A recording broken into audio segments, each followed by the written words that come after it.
Let's start with the Lakers side of things first. I think LeBron is probably most comfortable having dropped the first game in this series. There's a variety of factors when it comes to Los Angeles, whether it's adjustments they could still make, moving Anthony Davis to playing more of the five, namely that what we would anticipate out of him. DeAndre Ayton was spectacular in his playoff debut, but I feel like we are going to see more of the Anthony Davis that we would come to expect in that aspect of things. And just overall for the Lakers, Frank Vogel, this coaching staff, their ability to adjust, give credit and respect to the Phoenix Suns, because I think they are a tremendous team. I had expectations this was going to be a long, challenging series.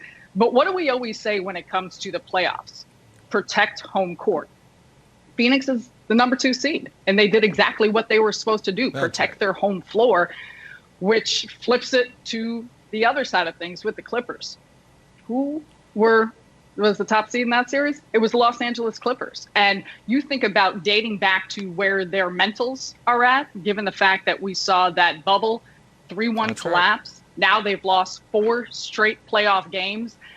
Starts to then ink into their head, okay, wait a second. This is a Dallas team who is supremely confident, who the Mavs probably felt like they should have beat them in the bubble last year. Given the fact that Luka was injured towards the end of it, Kristaps Porzingis wasn't playing. And yeah, Nick, you said it, in a playoff series, do you have the best guy?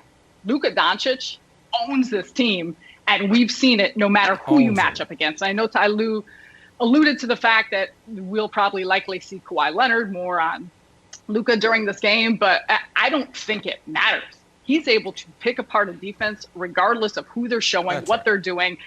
They thought they were going to be tricky with the switching, and what did it end up being? A lot of Zubats trying to stop Doncic. So does that mean the Clippers can't come back and win tonight? No, it doesn't. But they better if they want to have a chance.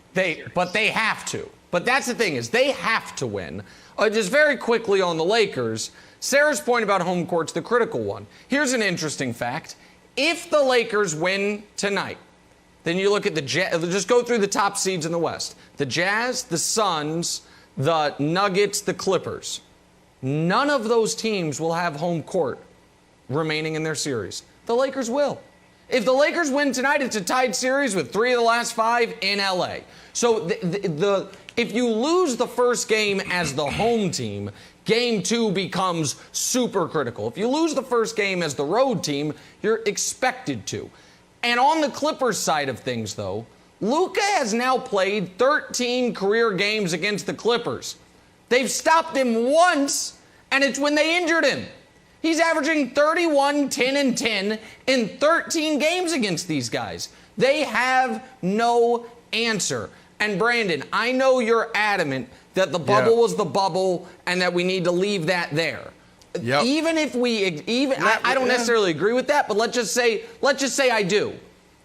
If you fall down 0-2 as a team that opted for this matchup, when you know Kawhi is still, a pending free agent theoretically, things get awful tight with the Clippers. So to me, both of these teams, to be clear, need to win, but the Clippers have to win tonight.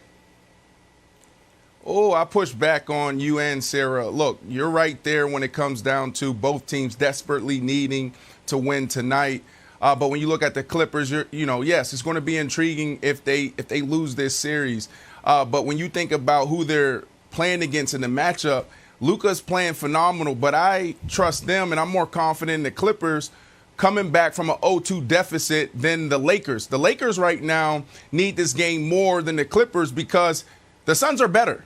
Like right now, the Suns are a better team. You cannot fall behind 0-2 to the Suns, who are a better team. Why? Because AD, I know you said, Sarah, you're confident AD playing better, but he hasn't shown us that all year. And then LeBron James, what are we going to get out of LeBron James? How is he going to get his teammates involved? Because we know he's not 100%. So, the Lakers absolutely need this more than the Clippers, Wilds, because if they fall down 0-2, this series is over.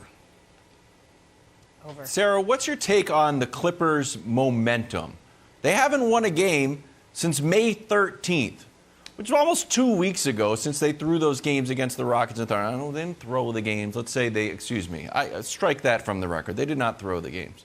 They prioritized health. Prioritizing health. So what is your take on the fact that, like, they look around like, all right, we lost those 2 games, we lost this one. We're basically on a 3-game losing streak. We know that this team is not one that is prone to dig itself out of a hole or sort of like claw back. Their history is more of like either letting leads collapse or kind of just folding like we saw last year in the bubble. So what's your take on the Clippers' momentum? Kevin, to me, that's everything. And we know so often, you go in the locker room, and Brandon, you know, as players, it's about chasing a feeling. And you feel that. You feel differently in your bones when you come away with a win or when you lose. And it's not just about this moment, but the Clippers have not felt that for a while. And Kawhi Leonard was one of the first to say, I think it was one of his pressers prior to the playoffs. He said, for us, it's all in between the ears. It's all about the mental game, because I think they are aware that that's a facet of question for them. Do we trust this team? And I'll be the first to say that last year, and you know this because I was saying it on the show, I was all in on the Clippers. And the Clippers had that championship window. They gave away a ton of picks, some players. They brought in stars. Oh, they can keep their depth. What are we going to see from the defensive end, the offensive end, the roster? It was popping. And I was in. However, we saw what happened in the bubble. It was a unique year. There was a ton of challenges. Make a coaching change. You have a few new players. What is it going to look like this postseason? I think there's a lot of questions still out. And Sarah, think we may have questions. To me, I got no dog in the fight. Brandon. But to me, what are they questioning themselves? And that's where you see, Kevin, to your point, without that momentum of feeling that win, do they believe? Thanks for watching. Subscribe here to get the latest from the show. Also, be sure to check out more of the best clips from First Things First, or go watch a few segments from our other shows on FS1.